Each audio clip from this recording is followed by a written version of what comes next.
am in the process of waking up. I slowly open my eyes. It's dark. Where am I? From my bed, I can reach for the curtain. I pull it away. It's blue. I am staring out of the window and everything outside, as far as the horizon goes, it's blue. I am in the middle of the Atlantic. Yesterday evening, I could still see Cape Cod from afar, west coast of Africa. For the next 5 days, there will be nothing but water all around me as we make our way to Brazil. I'm on a cruise ship going from Spain to Brazil. Cruise ship and Marcella, it's not something I ever thought to be possible. Actually, the weeks and months leading up to this trip, family and friends have been asking me, why are you going on a cruise ship? It does not align with your values. And I have asked myself the same thing. See, when it comes to decisions, we have different ways of coming to a conclusion. There is the logical approach, whereby we think in our head about the pro and contra of a decision. And maybe we find rational reasons, and then we go for it.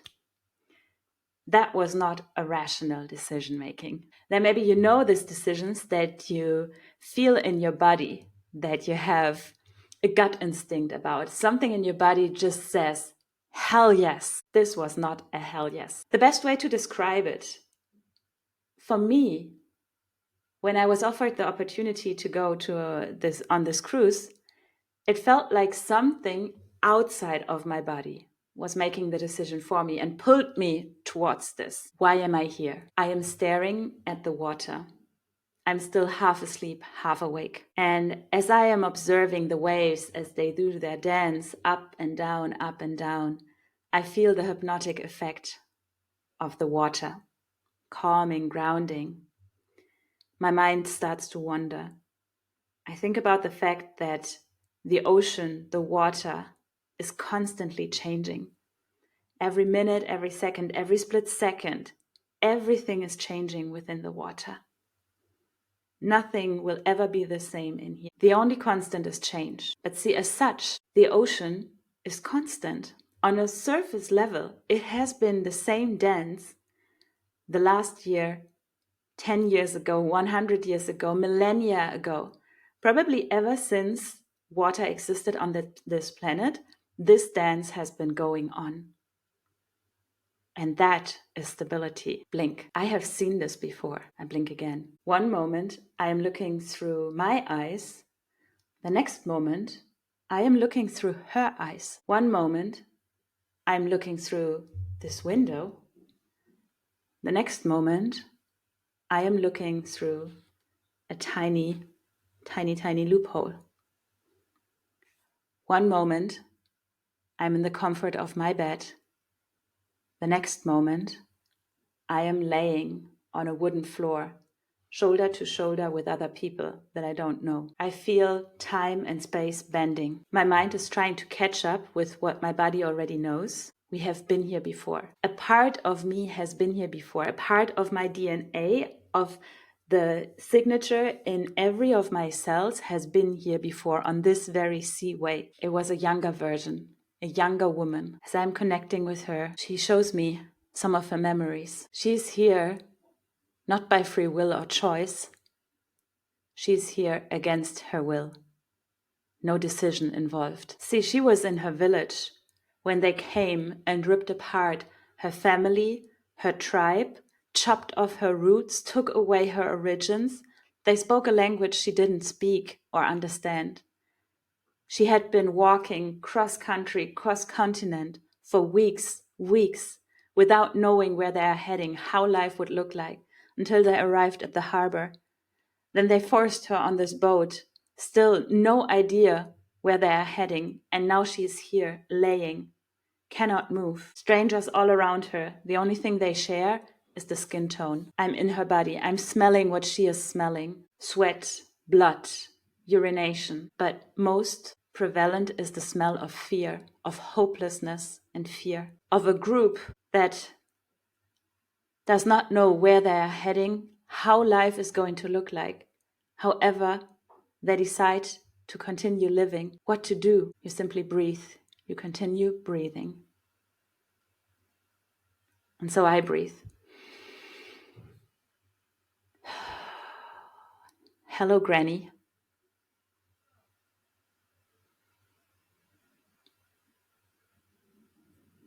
See, Marcella, me, I feel lucky to have on my mom's side and on my dad's side an aunt and an uncle who have dedicated their life to history. As history teachers, they teach pupils every day. They have an intrinsic motivation to write down, to discover and write down my family history. And so when I was a teenager, I asked my uncle about my lineage on my dad's side. And back then, I developed a curiosity to read about how their life must have felt like.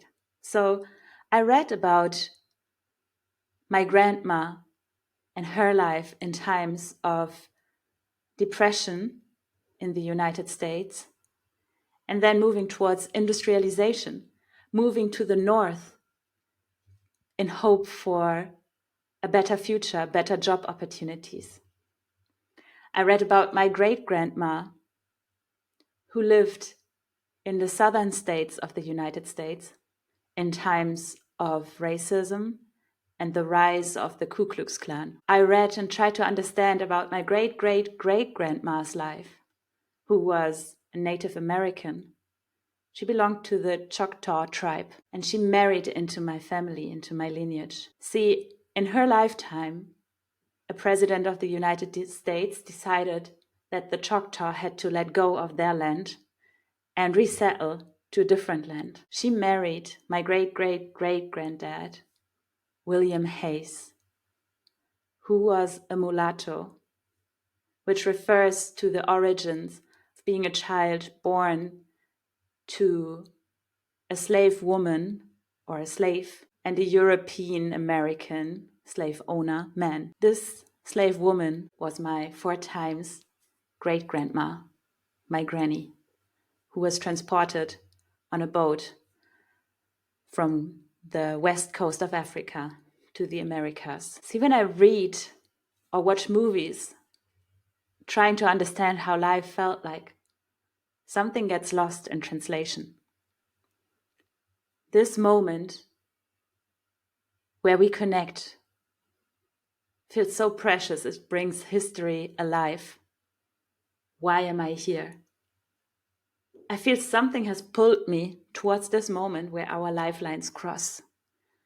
I feel as if this is a moment 180 years after she was taken against her will to bring something in balance by letting her know that what happened to her was truly not fair nor just. I feel so sorry for what happened to her, what she had to endure. I want to let her know that her endurance of hardship was not in vain. I want to let her know that she is mother to a lineage of women, of people, of humans, that will do their very best to make sure that their next generation will be better off, including my mom. I want to let her know that her 4 times grandchild, born and raised in Germany, will from very young years on move her entire body as soon as she hears African drum beats. Nobody knows where this is coming from, but she has this rhythm in her blood. I want to let her know that I mourn the loss of her tribal wisdom, traditions, and knowledge, and that I mourn that I don't even know her name or what region and tribe she came from.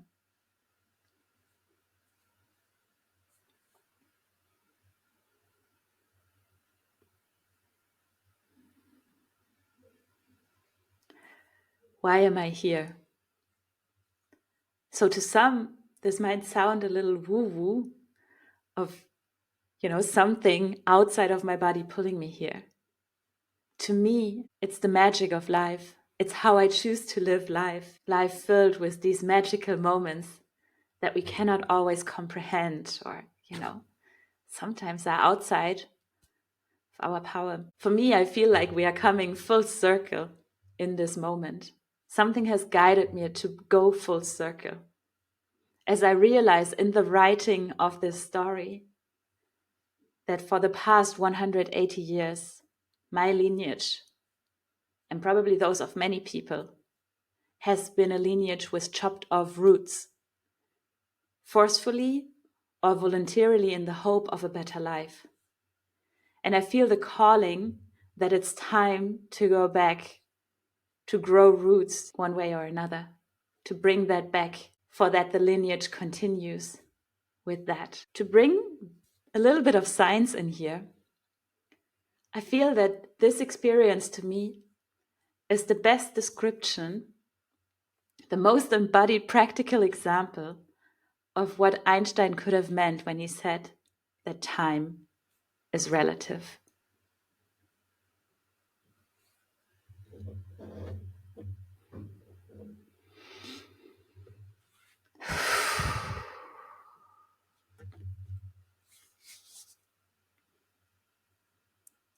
I want to share a little bit of the reflection, how sharing this story landed for me. I am in awe with the power of storytelling, and I wish for myself and for our future generations to share these stories and to make sure that they continue in the lineage, but also in community and society, because I feel that many of the problems of our time are related to the loss of stories, the loss of storytelling, and for us to really let these stories land in ourselves. Because if we look back into history, we see how people have conquered and destroyed tribes in Africa, in America, in Australia, how the Chinese conquered the Tibetans. We've seen that over and over again. We have heard the stories of witches being burned, this power force that destroys something that was sacred. And in order for not repeating history, it's important that we really feel what has happened and that their death and endurance was not in vain. What is there for us to newly embody from that happened? This moment when I stand on stage and share my story is overwhelming for me. I mix up things, I forget words, I forget phrases. I feel tears coming up as I feel the impact of this story land. And it's like a boomerang effect. I feel it land the moment that I say, well, the first moment is when I say I'm looking through a loophole. I think that's where for some people it might click. And then the next moment is when they feel that I'm tied, probably on a boat with other slaves. By the way, like slaves, it's only the name from one perspective. They don't see themselves as slaves. They never will see themselves as slaves. It's not who they are. And then there's this moment when I say, hi, Granny. And I feel how these moments land, and I feel the boomerang effect on the emotional wave that comes towards me, and I have difficulty standing. I have difficulty holding that. I have difficulty holding myself as I am feeling this, as I am receiving this. And I stumble and mumble and lose track and forget things. And at the same time, I feel so right and grounded where I am with what is real and what is happening. It was such a powerful moment that truly made me feel alive and that I was so grateful to share. And I feel that through the writing, so much has happened inside myself. It was the most therapeutic experience to take on that story and share it that way and connect with people through that story on that level. I want more of that. I want more of that. Humbled by the experience. I can fully recommend it to everyone. Like, there is this part that's all about stage fright, and it feels so, as a creation of our trauma and drama in this time. So there's this part of, wow, power, go, overcome that fear. And then the world that opens after that, it's so much bigger than anything. The world that opens after that is the world of really digging into your own reflections and integrations and seeing those diamonds and living with them and owning your story and empowering and seeing the bigger picture, gaining new insights, sharing that with others, because we all walk each other home, we inspire each other, we we learn through each other. The answers, the reactions that I receive afterwards, I feel that they create liberty for others. A woman with an Indian background came to me and said, we share so much. Let's talk about it another time. But see, the moment that I get off stage, I am out of my body. It feels sacred. It feels timeless, spaceless. I am out of my body. I'm connecting on different level with all sorts of energies in the room, outside of the room. And I know how people mean it so well when they come to you and be like, wow, this was great, or I feel this, or this and that. Honestly, I haven't even heard the applause yet because I'm so not in my body. It's a crazy, beautiful experience, unique experience. And I wanna feel that again. I wanna share more of those stories because I see the impact that it has on me, on my lineage, and on other people. And there is this part of me that wonders. So the next morning, it's a new round of integration, meta integration of what happened.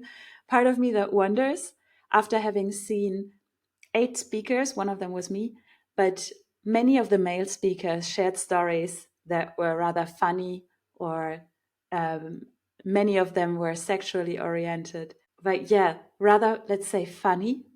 And then there were female speakers, and their stories were rather emotional.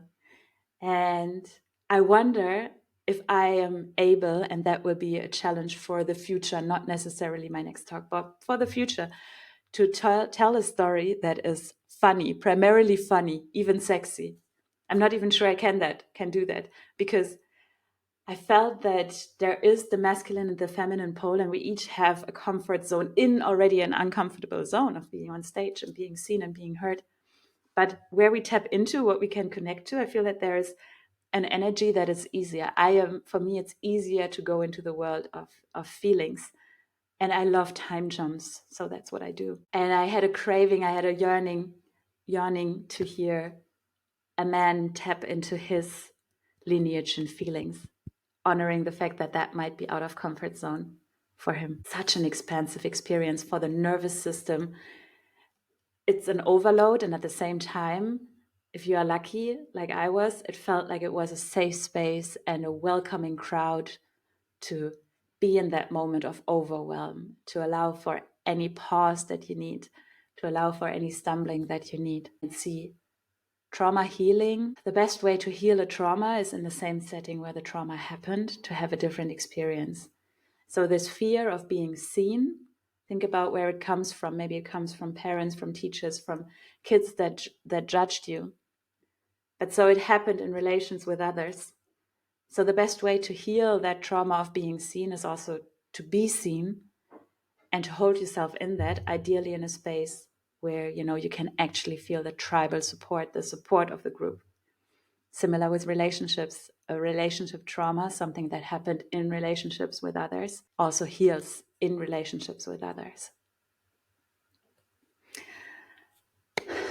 For a lot more talks to come, stories to be shared, roots to be grown, because it is in the stories that we grow, that we are able to grow roots over time and space, much rather than in the physical space, right? What if that is the new roots of our time in times of globalization and digitalization?